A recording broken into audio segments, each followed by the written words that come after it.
sesuai dengan tema kita, hidup di akhir zaman. Jangan takut, tetapi kita harus lebih berani.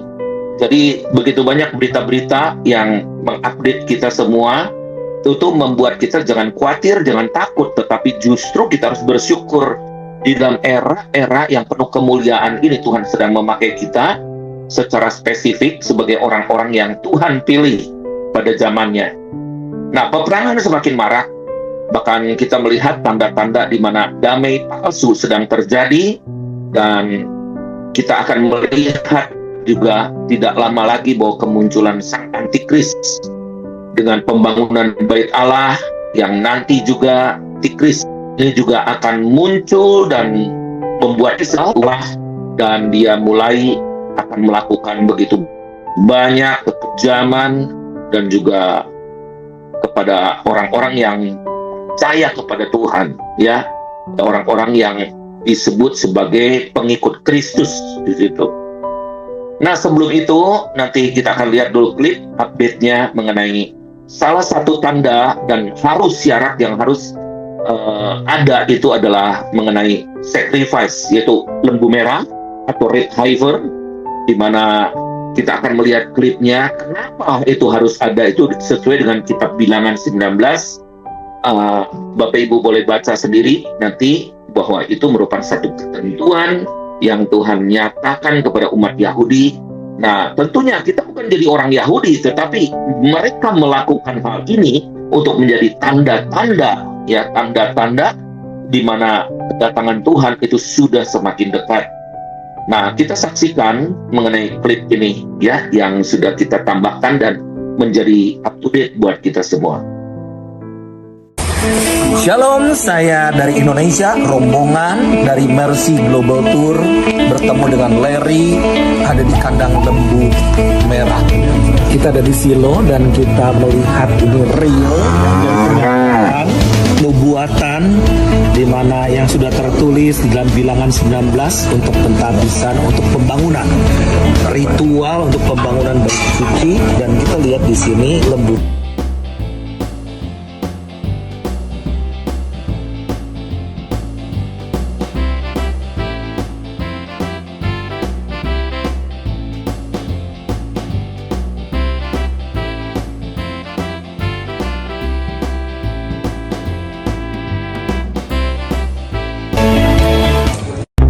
For 2,000 years, it was just a prophecy. Today, that's changing. Many believe that the building of the Third Temple is a major prophetic sign of the end of the world. But has any progress been made with the Third Temple? You're going to understand why this isn't just a religious story. This is a geopolitical earthquake waiting to happen. Preparation number 1. The perfect red heifers. What if I told you that 5 perfect red heifers were just flown into Israel? The Bible talks about a mysterious ritual, one that hasn't been performed for nearly 2,000 years. A ritual involving a perfect red heifer. No spots, no blemishes, never yoked. Why? Because only the ashes of a red heifer can purify the Jewish priests before temple worship begins. Without the red heifer, the temple cannot be used. And for an unclean person, they shall take of the ashes of the burnt heifer of purification for sin. And now, they have the heifers, not just 1, but 5, brought from Texas, raised under strict rabbinical supervision, and waiting. The red heifer must be sacrificed. We are almost there. So what's the timeline? Here's what's expected. 1 will be selected for sacrifice. The ceremony will happen outside Jerusalem, likely on the Mount of Olives. The ashes will be mixed, stored, and used to purify the new temple site. Preparation number 2. The Sacred Vessels Recreation. This is the Temple Institute's recreation of the Golden Menorah. 95 pounds of pure gold. Price tag, $2 million. But here's what's really stunning. This isn't a replica for display. This is a functional menorah, designed to be used in actual temple service. Incense vessels designed to burn the exact spices mentioned in Exodus. Measuring cups calibrated to biblical standards. Silver trumpets that can produce the exact tones described in Numbers. Each item represents months or years of research, craftsmanship, and expense. Preparation number 3. Priestly Training Program. These are modern Jewish men, descendants of the priestly tribe of Levi, being trained to perform temple services that their ancestors haven't practiced since the Roman destruction of Jerusalem. In 2009, the Temple Institute built a field school in Mizpeh, Jericho, about 20 minutes from Jerusalem. Here, Kohanim, Jewish priests, and Levites undergo rigorous training to ensure they can perform every aspect of temple service perfectly. Preparation number 4. Architectural blueprints complete. What you're looking at right now are not conceptual drawings. These are operational blueprints for the Third Temple, created to modern construction standards and ready for immediate implementation. This is a blueprint for a functioning modern temple. As we walk through this virtual temple, you can see every detail has been planned. The chamber for the Sanhedrin, the court of the priests, the altar of sacrifice, the Holy of Holies. Every measurement corresponds exactly to biblical descriptions. Preparation number 5. High priest garments. These are the complete garments of the Jewish high priest, recreated according to exact biblical specifications. This is the breastplate of the high priest. 12 stones, each one engraved with the name of one of the 12 tribes of Israel. Preparation number 6. Altar stones collected. We're standing at the Dead Sea, the lowest point on Earth. But what happened here in 2010 is going to shock you. Temple Institute representatives came to this exact location to collect something that's been waiting here for thousands of years. These are the stones that will form the altar of the Third Temple. But these aren't just any stones. According to Deuteronomy 27:5, build there an altar to the Lord your God, an altar of stones. Do not use any iron tool on them. Every stone you're seeing has never been touched by metal tools. They were formed by natural geological processes and collected by hand. Preparation number 7. Sanhedrin chamber designed. But here's what's really incredible about this design. It's not just theoretical. The Sanhedrin has already been reconstituted. They're meeting right now, and they're actively planning for temple operations. Picture this space, a grand chamber echoing the chamber of hewn stone from Herod's temple. Circular seating for 71 members of the Sanhedrin can now adorn the Third Temple. But all of these preparations, the heifers, the vessels, the training, the blueprints, the garments, the stones, all of it means nothing without one final element. Nah, itulah Bapak Ibu sekalian yang kita boleh saksikan bersama, di mana ini adalah real, bukan suatu dongeng, bukan katanya, tetapi benar-benar sesuatu sedang terjadi. Dan bukan kita mau kok jadi orang Yahudi, kita mau jadi percaya hal-hal yang korak dan sebagainya, bukan. Tetapi ini kita melihat tanda-tanda kedatangan anak manusia Tuhan Yesus Kristus Sang Juru Selamat, atau mereka sebut Yeshua HaMashiach, ya. Nah, kita akan baca di dalam Matius 24 ayat 9 dan 10. Saya bacakan bagi Bapak Ibu sekalian. Ayat-ayat ini sudah sering kali kita bahas, dari ayat 3 sampai ayat yang ke-14, di mana deru perang, ya, penyesatan dan lain sebagainya. Tetapi juga klimaksnya jangan lupa di dalam Matius 24 ayat 14, bahwa Injil Kerajaan harus diberitakan di seluruh dunia menjadi kesaksian buat semua bangsa, maka tibalah kesudahannya. Nah, saya baca terlebih dahulu di dalam Matius 24 ayat 9 dan 10. Pada waktu itu kamu akan diserahkan supaya kamu disiksa, kamu akan dibunuh dan akan dibenci semua bangsa oleh karena namaku, nama Tuhan Yesus Kristus. Dan banyak orang akan murtad dan mereka akan saling menyerahkan dan saling membenci. Jadi kata saling ini tentunya adalah komunitas di antara kita sendiri, bukan orang luar, ya. Nah, penyesatan yang dilakukan oleh kuasa gelap, ya, itu oleh setan sendiri, dan itu memang sudah dinubuatkan bahwa ini adalah kesempatan di mana bagi iblis pun mengerti bahwa waktu dan kesempatan ini sudah sangat singkat. Makanya mereka akan bekerja secara masif, dan salah satunya adalah melalui cyber war. Kenapa cyber war ini? Cyber war ini dilakukan karena dengan media itu dari satu kata namanya medium, ya.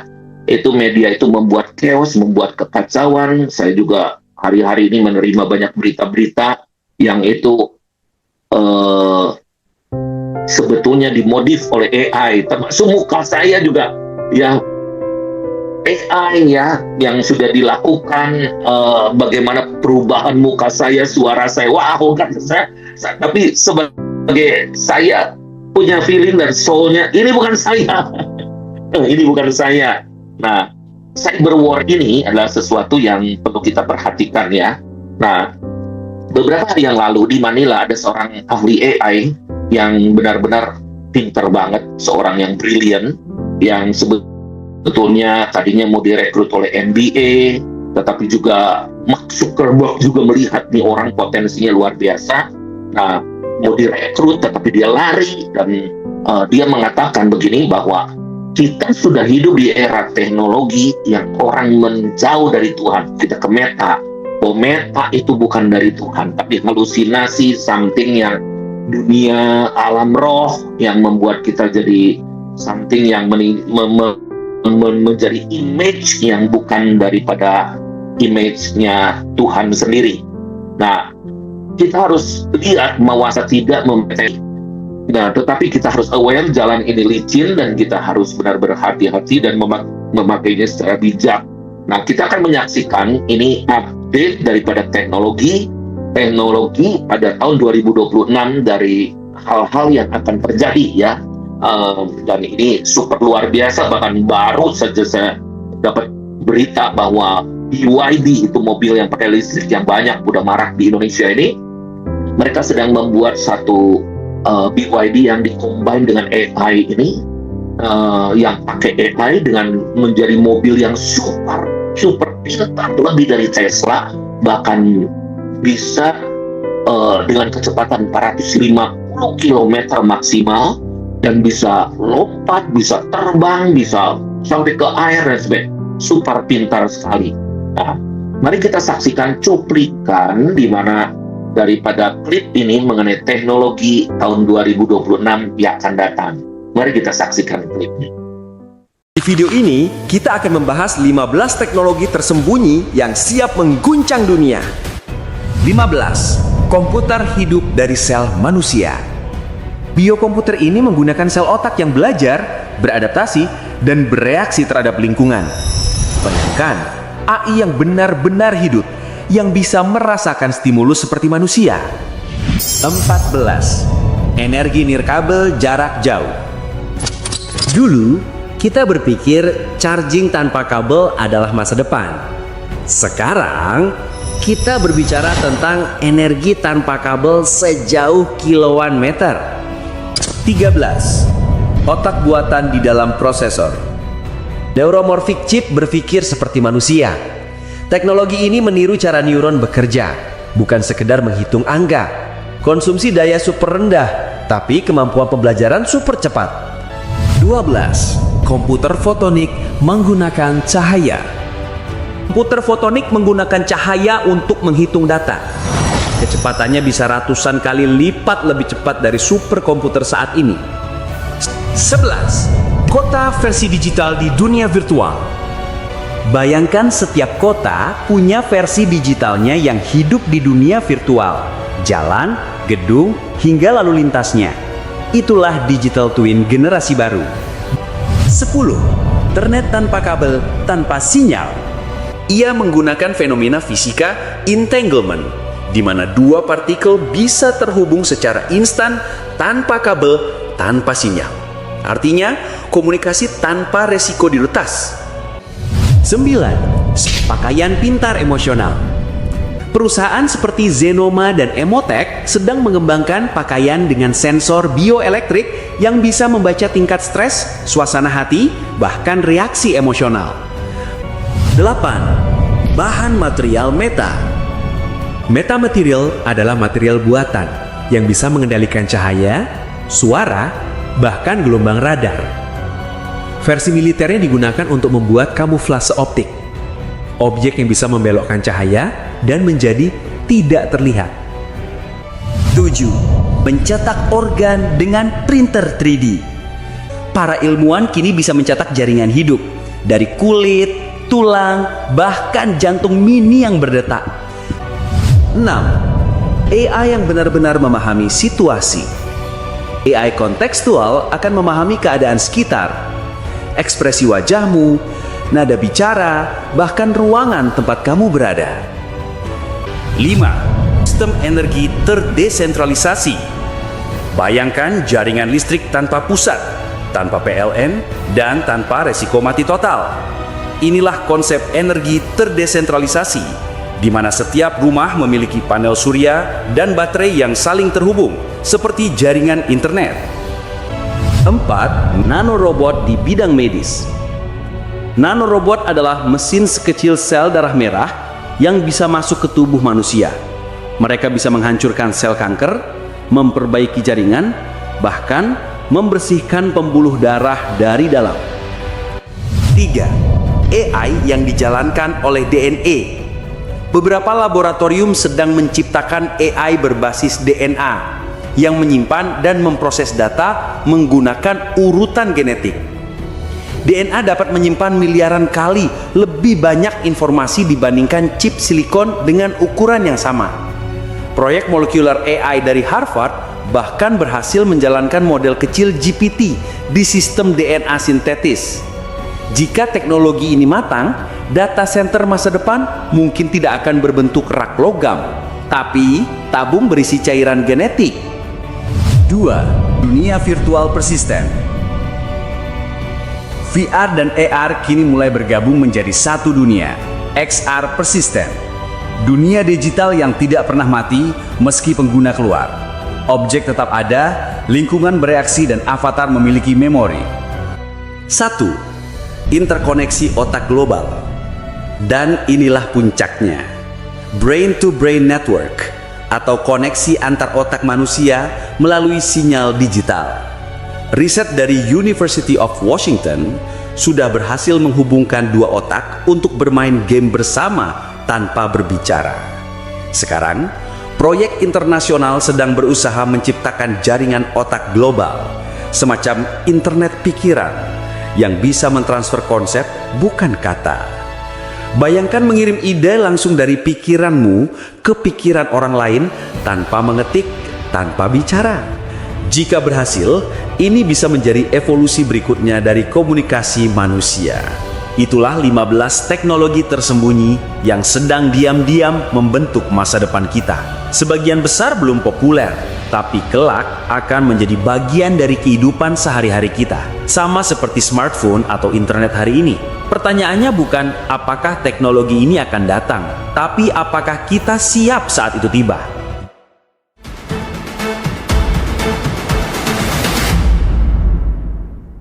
Baik, Bapak Ibu sekalian, sekarang kita melihat ada peristiwa-peristiwa yang mengagetkan sekali, tetapi juga ini menjadi satu gelombang di mana Tuhan sedang melakukan perkara yang dahsyat. Ya, di balik semua masalah, problem, kegoncangan, ternyata kerajaan Allah itu sedang datang. Nah, ada seorang pemuda yang bukan pemuda, seorang yang masih muda namanya, kita semua tahu melalui berita, yang namanya Charlie Kirk yang dibunuh di Amerika. Dia adalah pada usia 31 tahun ya. Siapa dia itu? Dia adalah seorang benar-benar yang hidup dalam menerapkan firman dan hidup dalam kebenaran. Meskipun dia memang mengarah ke arah politik yang membuat juga salah satu faktor Donald Trump dengan wakilnya itu bisa memenangkan kursi presiden dan wakil presiden. Nah, Charlie Kirk ini usia 18 tahun mendirikan gerakan namanya Turning Point USA. Jadi dari turning point USA itu banyak di-copy jadi turning point Australia, turning point Finlandia, dan lain sebagainya. Nah, pada saatnya dia di awal membuka tenda di kampus-kampus, dan dia dengan punya tagline di dalam pelayanannya, di dalam khotbahnya yang berjudul "Prove Me Wrong", jadi buktikan saya salah. Nah, yang paling keras adalah dia bisa berdebat dengan ayat-ayat firman dan lain sebagainya, tetapi yang paling keras debatnya adalah melawan LGBT dan anti-aborsi. Dia ke kota-kota menyebar di ke 250 kota di Amerika. Namun pada saat dia berbicara di Utah University, ya di hadapan 3.000 orang dia ditembak ya ke lehernya, di mana dia jadi wafat pada tanggal 10 September 2025 yang lalu. Nah, waktu itu juga pernah bagaimana Donald Trump pernah mau ditembak 16 kali dan cuman menyerempet telinganya saja, dan Donald Trump itu selamat ya. Bagaimana Donald Trump dan ini sangat respect kepada Charlie Kirk ini. Istrinya adalah mantan model dari Arizona, dan dia ini Charlie Kirk ini adalah seorang yang homey banget, yang mencintai keluarga luar biasa. Bahkan setiap Sabtu dia radikal matikan HP-nya untuk waktu untuk keluarga. Nah, dari Donald Trump ketika wafatnya ini mengagetkan seluruh dunia. Kita juga nggak tahu, saya sebelumnya juga nggak tahu siapa dia, tetapi peristiwa ini mengagetkan seluruh dunia. Nah, Donald Trump memberikan penghargaan tertinggi kepada orang sipil yang belum pernah terjadi sebelumnya, bahwa dia adalah seorang martir modern, ya, yang berdiri di atas firman Tuhan. Siapa pembunuhnya? Adalah yang bernama Tyler Robinson. Nah, itu dia ditangkap atas tuduhan pembunuhan, ya, terhadap aktivis sayap kanan AS, itu namanya Charlie Kirk ini adalah seorang pemuda berusia 22 tahun, Bapak Ibu sekalian, dari negara bagian utara itu menangkapnya dan ditahan pada hari Kamis tanggal 11 September 9/11 ya, malam. Nah, jadi perburuannya selama 33 jam, yaitu berakhir ketika ayah daripada Tyler Robinson ini membujuknya untuk menyerahkan diri kepada polisi. Akhirnya dia ditangkap, dan siapa sebetulnya dia memiliki pacarnya adalah seorang transgender, yaitu laki-laki yang berubah menjadi perempuan.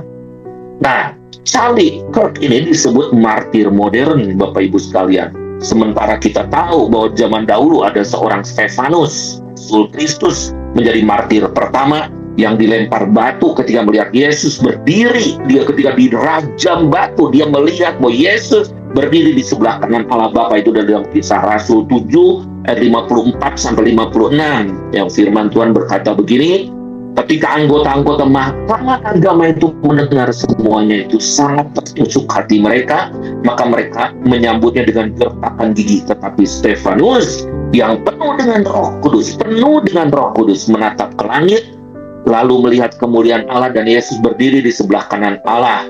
Lalu katanya, sungguh aku melihat langit terbuka dan Anak Manusia berdiri di sebelah kanan Allah. Ketika dia mati, dia melihat kemuliaan Tuhan dan Yesus berdiri di sebelah kanan Allah. Nah, Bapak Ibu sekalian, kalau kita lihat di dalam ayat yang sebelumnya bahwa ini aniaya akan terjadi, dan sebetulnya ini sudah terjadi, berkali-kali juga pernah terjadi. Saya waktu itu bangkit juga jadi penggerak doa di Indonesia ketika jadi gereja dibakar di Indonesia, dan banyak orang-orang Kristen juga yang terbunuh ya, karena itu dibuat satu chaos kebencian kepada umat Kristen. Nah, itu terjadi, dan kita puji Tuhan dari situ gerakan doa muncul, dan gerakan doa menjadi satu pondasi dan kekuatan bagi ketahanan bangsa kita sampai hari ini. Bahkan kekristenan melaju terus dan bertumbuh ya. Nah, tetapi kita lihat bahwa aniaya ini juga sedang terjadi di mana-mana.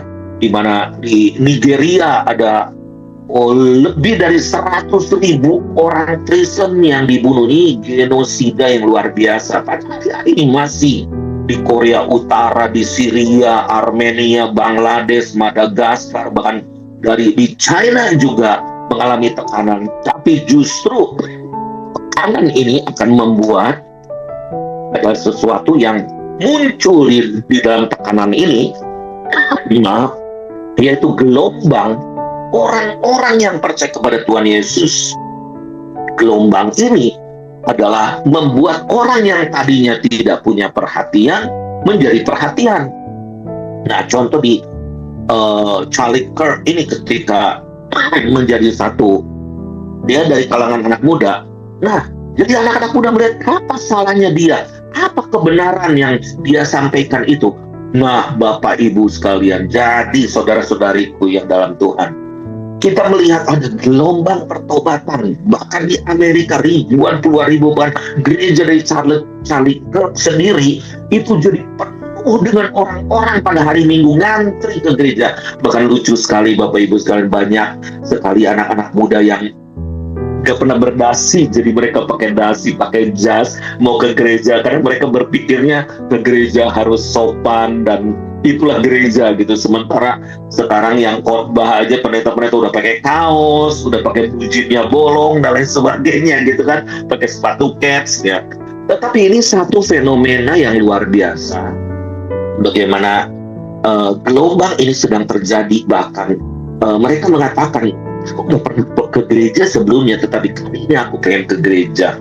Ada yang 20 tahun aku nggak pernah ke gereja lagi, tetapi sekarang aku mau ke gereja lagi. Dan kebenaran itu sudah disampaikan oleh Charlie Kirk. Bapak Ibu sekalian, ini ada sesuatu berita yang menyedihkan, menggoncangkan, tetapi ada berita yang luar biasa. Kemuliaan Tuhan sedang dinyatakan. Nah, bagaimana dengan Charlie Kirk, karena dia tinggal di Amerika dan memang ke blow up sedemikian oleh karena media, tetapi there is something Bapak Ibu sekalian, apa yang terjadi? Tubuayan jiwa besar-besaran. Wah, saya melihat dalam perspektif yang baru Bapak Ibu sekalian. Ketika Charlie Kirk ditanya, apa sih kerinduan kamu? Kamu bisa berani berdiri?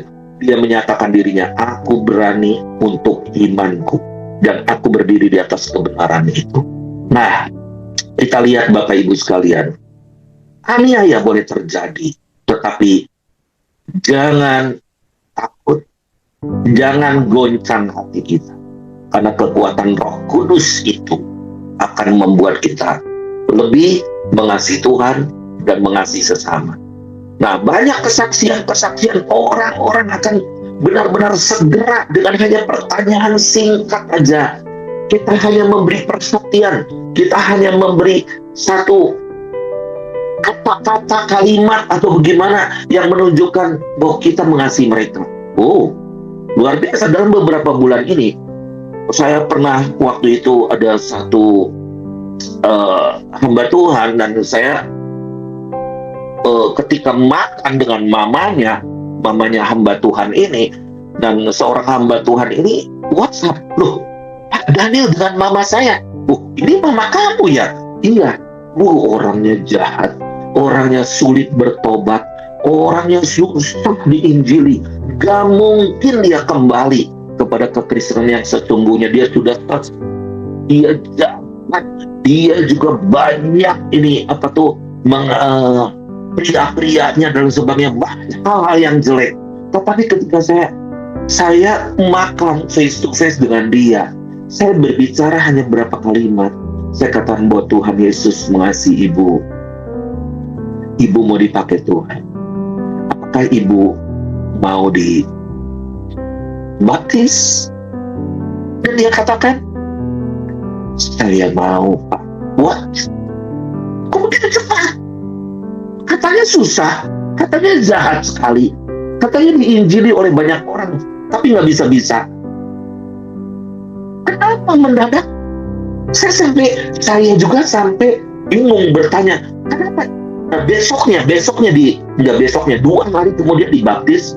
Jadi saya tanya ke dia, apa rahasia ibu kok langsung mendadak mau nerima?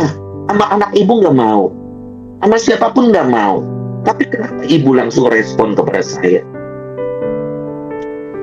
Dia katakan begini, saya memperhatikan orang. Dan ketika saya makan bareng, Pak Daniel traktir saya makan. Siapakah saya? Orang yang hina, tidak layak. Dia mengatakan bahwa saya hamba Tuhan yang udah dikenal, padahal saya biasa-biasa aja gitu kan. Dan saya melihat ketika Bapak makan, kok ini orang beda. Ya, mau memperhatikan saya. Dia sambil nangis, Bapak Ibu sekalian. Maunya tuh sambil nangis. Sampai saya kaget gitu. Nah, saya katakan apa rahasianya? Saya oleh anak-anak saya disuruh dibaptis sampai saya nggak mau. Tapi ketika saya makan bersama, saya melihat Pak Daniel ngobrol dan saya memperhatikan Pak Daniel. Siapa saya? Kok mau mengajak saya makan? Lalu saya mau. Dan saya melihat benar-benar ini pasti Kristus yang membawa saya. Dan saya mau berubah. Bapak Ibu sekalian, saya membaptis dia sambil menangis. Dan saya juga bukan penginjil yang hebat, kayak orang-orang gimana. Tetapi saya hanya bisa mengungkapkan kasih Kristus kepada seseorang. Care aja kepada seseorang. Nah, ada juga ketika saya pergi ke satu pulau di Sumatera, pulau kecil. Teman saya ini ikut rombongan, kita ikut dan bawa adiknya. Adiknya ini tinggal di Medan, semua sampai ke leher, ke muka gitu. Wah, ini udah benar-benar ngeri dah ngelihatnya, tatonya full banget. Dan kakaknya bilang dia udah sulit lah untuk kita jangkau, dia juga lain kepercayaan. Dan saya berusaha untuk menginjil dia, nggak mau, dia menghindar. Bahkan dia kelakuannya luar biasa lah, memalukan keluarga dan sebagainya. Tapi hatinya sebetulnya lembut. Nah, saya waktu itu ada 2-3 hari lah kurang lebih ya, 2-3 hari, ya 3 hari bersama dengan dia. Saya hanya ngobrol, joking, dan nanya ini, nanya itu. Sampai one day, saya ini ngomong begini ketika dia duduk di Serambi, hotel saya di pinggir pantai. Saya katakan, kamu tuh orang yang luar biasa. Kamu dikasih Tuhan, kamu pasti akan dipakai Tuhan. Tuhan tuh mengasihi kamu, dan saya juga merasa, aku tuh mengasihi kamu banget. Kamu mau nggak terima Tuhan Yesus sebagai Tuhan dan Juru Selamat? Mau, Pak? Sudah lama ada orang yang ingin nanya kepada saya seperti itu. Nggak ada orang yang nanya. Serius, kata saya, kok begitu mudahnya? Tapi gimana saya bertato begini-gini? Nggak usah pusing, Tuhan nggak lihat tato. Tapi Tuhan akan lihat pertobatan. Kamu akan bersaksi kemana-mana. Dan akan banyak orang-orang yang percaya kepada Tuhan karena perubahan hidup. Dia katakan, iya saya belum mengerti. Pokoknya saya mohon dibimbing, dan saya ini ke gereja cuma pernah 2 kali hari Natal aja dalam hidup saya. Kata saya, benar mau percaya. Saya brief. Terus udah gitu mau dibaptis kan? Mau. Saya mau ngikut Yesus. Saya mau menjadi murid Yesus. Bahkan dia ngomong, saya ingin seperti Bapak. Wah, itu dibaptis di laut, Bapak Ibu sekalian. Saya ini nggak persiapan, nggak apa gitu ya. Nah, kok mudah? Menginjil itu bukan kekuatan kita, tapi Roh Kudus. Ketika kita dipenuhi Roh Kudus, pasti mau menginjil. Nah, Stefanus itu orang yang dipenuhi oleh Roh Kudus. Ada terang Kristus dalam hidupnya. Karena terang itu akan mengalahkan kegelapan. Tidak mungkin, Bapak Ibu sekalian, kitanya akan jadi gelap. Karena terang itu tetap terang, kan ada firman. Nah, kita berharap dengan ada gerakan doa pemuda, sumpah pemuda 28 Oktober ini di 200 kota. Ini sesuatu yang luar biasa. Tapi saya akan lebih berdoa lagi secara pribadi, supaya setiap kaum muda bukan hanya rajin berdoa, mau bergerak, menginjil, menyelamatkan jiwa-jiwa. Bayangkan kalau 200 kota bergerak bersama-sama. Ini sesuatu yang luar biasa. Kita harus berlari dan rebut mahkota kehidupan. Kegerakan Tuhan tidak akan berhenti, tetapi sedang bergerak secara masif, dan kita harus ada di dalamnya. Dan saya berulang-ulang di sharing saya, bahwa saya katakan bahwa ini the Great Reset ini adalah yang akan mengubah orang-orang biasa menjadi gerakan orang-orang kudus yang siap untuk dipakai Tuhan secara dahsyat, luar biasa. Mari kita saksikan klip ini, dan klip ini adalah hasil daripada Charlie Kirk dibunuh, dan itu respon daripada anak-anak muda super luar biasa, bukan hanya di Amerika, di berbagai negara di seluruh dunia. The Charlie Kirk effect is in full swing. Catholic masses around the country have reported higher than average attendance this past weekend. Matt Zarusin, the co-founder of Newman Ministry, a Catholic nonprofit that operates on about 250 campuses nationwide, told the Catholic News Agency that he spoke with Catholic college ministry leaders throughout the country over the last few days, and quote, "Every one of them told me they've seen bigger crowds, lots of people they've never seen before." He went on to say that priests have reported being sought out more by students. He stated, "So many people are asking, what do I do? What is evil? How does God allow this?"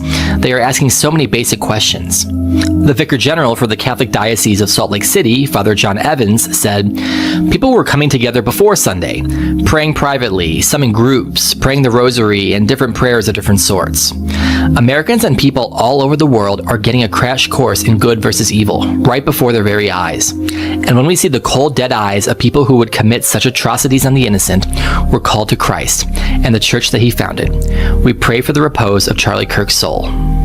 Something remarkable and powerful is happening to this country right now, the likes of which our generation has never seen. A true spiritual revival, an awakening is happening to America because of Charlie Kirk. And it's something that Charlie predicted. When asked what his legacy would be if Charlie died, he said this: "If everything completely goes away, how do you want to be remembered?" If I die? Everything just goes away. How would you, if you could be associated with one thing, how would you want to be remembered? I want to be remembered for courage for my faith. That would be the most important thing. Most important thing is my faith in my life. Charlie wanted to be remembered for courage for his faith. That's how he died. Courage, spreading lightness in the dark. Charlie Kirk always wanted to increase church attendance. He viewed it as the only way to save the generation truly of this country. And now, look, churches are overflowing. There are reports across the nation, sea to shining sea, in some of the most liberal cities in America. Churches are booming. Parking lots are full. Seats are filled. Standing room only. Mass baptisms are taking place. Jesus walks are happening in large metropolitan areas like Dallas, Texas. Candlelight vigils in places like New York on behalf of Charlie that include prayers and calls for Christ. There are an enormous number of accounts saying, "I'm finished doing OnlyFans because of Charlie. I'm done being an atheist. I'm done being a Satanist. I'm finished with the darkness." And that's truly what's happening right now. The darkness is being defeated. The darkness which stole Charlie from us is losing. They thought they had won. Just like they thought they had won when they stoned Stephen, the first martyr, a man who, I just checked this, approximately the same age as Charlie, brutally murdered in public in front of a large crowd, bludgeoned to death, given up to Christ. And what happened after that? Did they kill the church? No.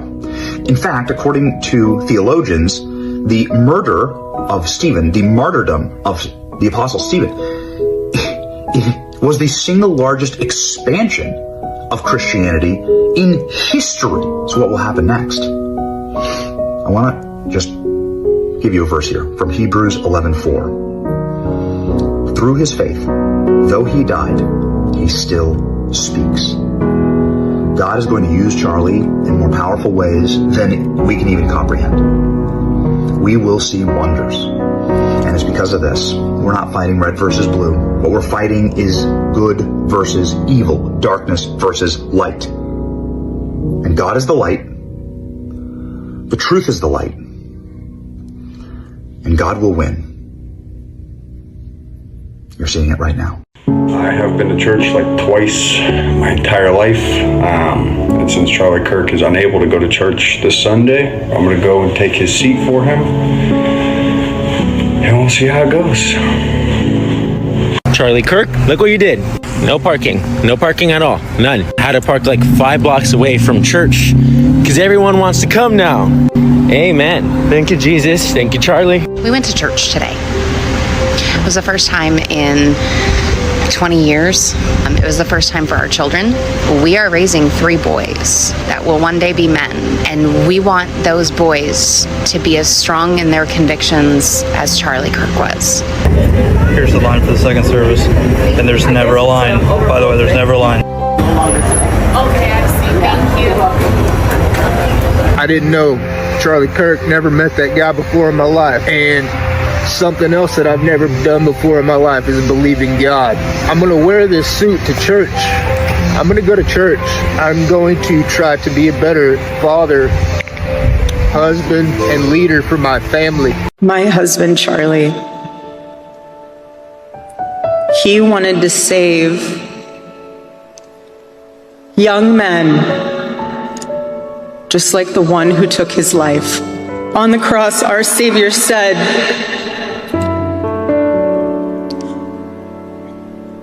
"Father, forgive them, for they not know what they do." That man, that young man, I forgive him.